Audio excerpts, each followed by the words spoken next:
So, one of the primary questions in History 3CH3, catastrophic history, is there such a thing as a natural disaster?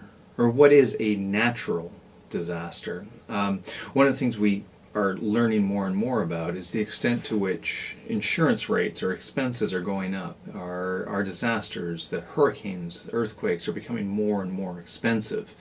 This isn't just an inflation phenomenon, but rather a product of more people being made more vulnerable, being more exposed to disaster, and the costs going up.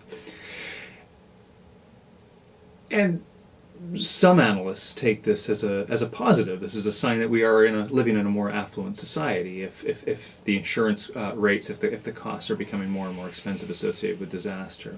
The other way to look at this, though, and I think this is an important feature of the class, and I think sort of challenges the idea of the natural disaster, is that more and more people are being forced to live in more vulnerable spaces, places that are more prone to flooding or more prone to earthquake.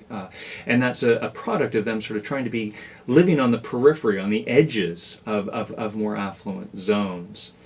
Some interesting statistics in the United States over the last 20 or 30 years show more and more people, and in greater numbers than other trends, are moving into places that are more prone to flooding, for example, or more prone to hurricanes, because it gives them access, in many cases, to metropolitan centers where there is more work to be had, but at the same time not necessarily allowing them to enjoy in that kind of wealth. So what we're seeing is more people being exposed in different kinds of ways, and that raises the question then about sort of the naturalness of disasters as well.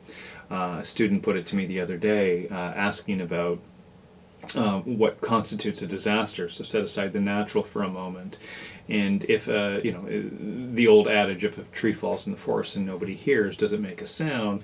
Similarly, an earthquake that has no profound human effects, is it really a disaster of any kind, or is it just a phenomenon?